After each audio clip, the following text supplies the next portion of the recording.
आजी गरीब होते, श्रीदामजी गरीब होते. बायकोना आग्रह धरावा, हो ऐका ना, तुमच्यासाठी नका जाऊ, माझ्यासाठी नका जाऊ, पण लेकरांच्या तर चेहऱ्याकडे पहा ना, मुलं उपाशी आहेत हो आपली, बघा ना काहीतरी पोटा पाण्याचं त्यांच्या, सुकले हो पूर्ण चेहरे पोरांचे. म्हणे तुमचा मित्र राजा आहे, जा ना त्यांच्याकडे, करा ना काहीतरी याचना आपल्यासाठी, आपल्यासाठी नाही पोरांसाठी. अगं पण असं रिकाम्या हाताने जाणं बरं वाटतं का ग? अगं राजा येतो, मालक येतो, आणि असं रिकाम्या हाताने कसं जायचं त्याच्याकडे? बरं ठीक आहे, थांबा थांबा, मी काय करते, काहीतरी घेऊन येते. इतकं गरिबी, इतकी गरिबी की घरामध्ये अन्नाचा कण सुद्धा नव्हता. शेजाऱ्यांकडे जावं, हो काकू 4 दाणे पोहे मिळतील का? हो पोहे पोहे पोहे मिळतील का? पोहे. अगं जाग, पहिलंच तुला काही दिलं ते परत माघारी देत नाही, आता किती द्यायचं? अजून कोणाच्या दारापाशी जावं?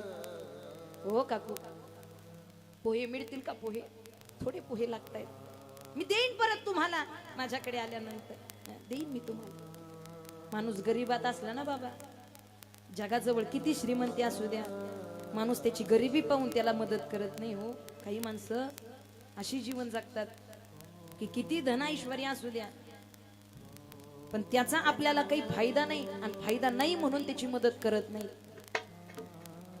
असं कधीच वागू नका. असेल भगवंतानं तुमच्या जवळ दिली असेल ना दानत, तर आपल्या ओंझळीतलं थोडस दुसऱ्याला देण्याची दानत माणसानं ठेवली पाहिजे. सगळ्यात मोठा परमार्थ आहे. सुदामजींच्या पत्नी गावागावात फिरल्या,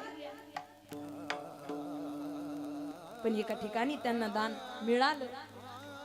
मुठभर पोहे घेतले बाबा, मुठभर, आणि मुठभर पोहे घेऊन सुदामजींजवळ दिले, आणि एका फाटक्या कापडामध्ये ते पोहे बांधले.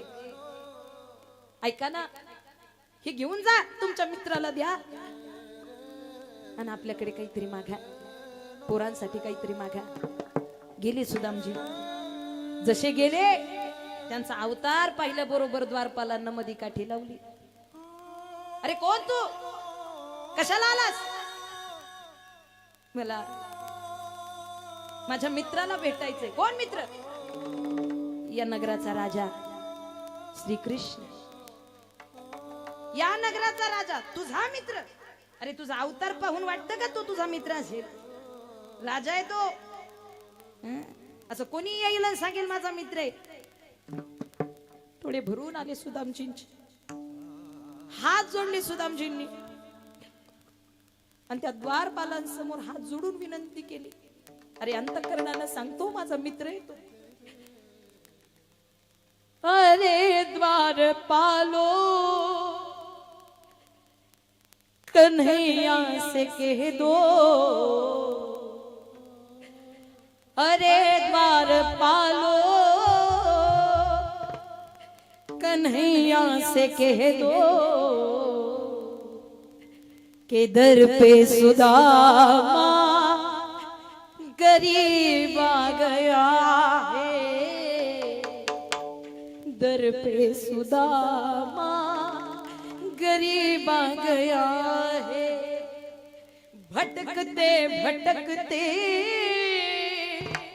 न जाने कहां से, भटकते भटकते न जाने कहां से, तुम्हारे महल के करीब आ गया है, दर पे सुदामा गरीब आ गया है.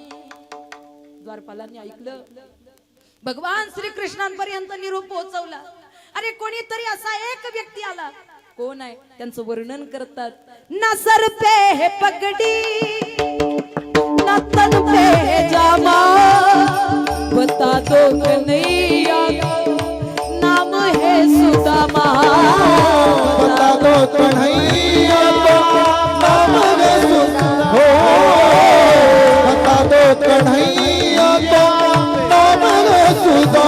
सर पे पगड़ी नतन पे दावा, बता दो कन्हैया को नाम है सुदामा।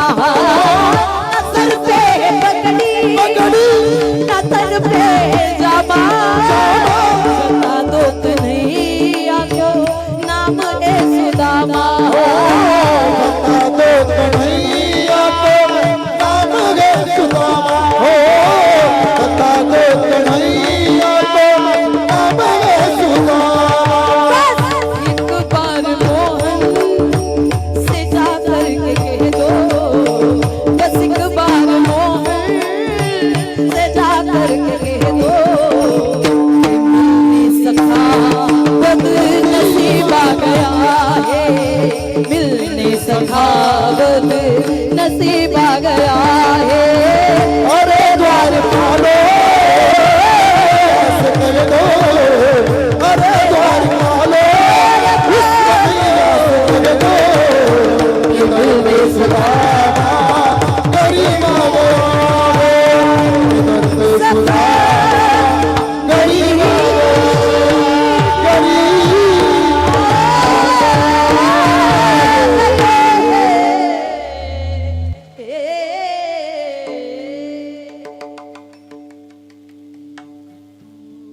वो, ना सर पे है पगड़ी ना तन पे है जामा, बता दो कन्हैया को नाम है सुदामा। बालपणीचा मित्र आहे माझा, सांगा हो त्याला, कळालं हो देवाला। भाव सांगते मी तुम्हाला, भाव भाव सांगते। वा खरंच मध्ये गारव्यासारखा वाट चुकणार नाही जीवन तुझी,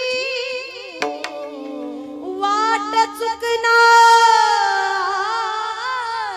नाही जीवन तुझी।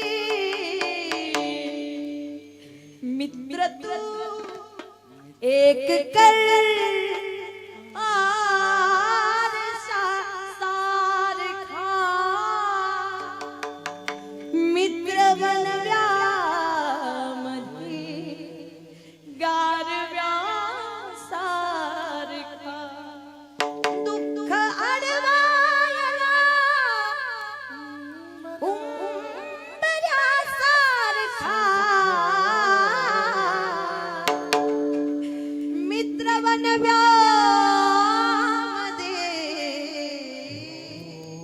गारव्या सारखा। जाणताना मला देह ठेवासा, जाणताना मला देह ठेवा असा, हात खांद्यावरी हात खांद्यावरी हात खांद्यावरी टाकल्या सारखा,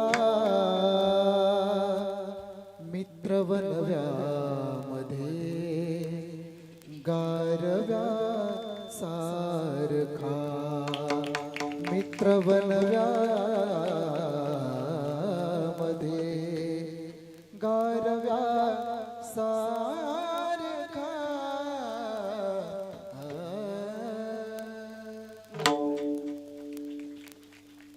भक्ताच्या अंतकरणाचा भाव महत्वाचा आहे। नाही देखील ते मिळे भोग सुखाची सोहळे। देवा तुझ्या संगतीचे पाहायला मिळालं नव्हतं। श्री सुदामजींना सोन्याची नगरी दिली हो भगवंतानं। इतका मोठा औदार्य संपन्न, इतका मोठा दातृत्ववान तो आहे। भगवान श्रीकृष्णाच्या लीला गोकुळामध्ये वाढू लागल्या। प्रत्येक जण गोकुळामध्ये खरी अर्थानं प्रत्येकाच्या घरी चोरी, प्रत्येकाच्या घरी काही ना काहीतरी धिंगाणा करूनच भगवान श्रीकृष्ण यायचे।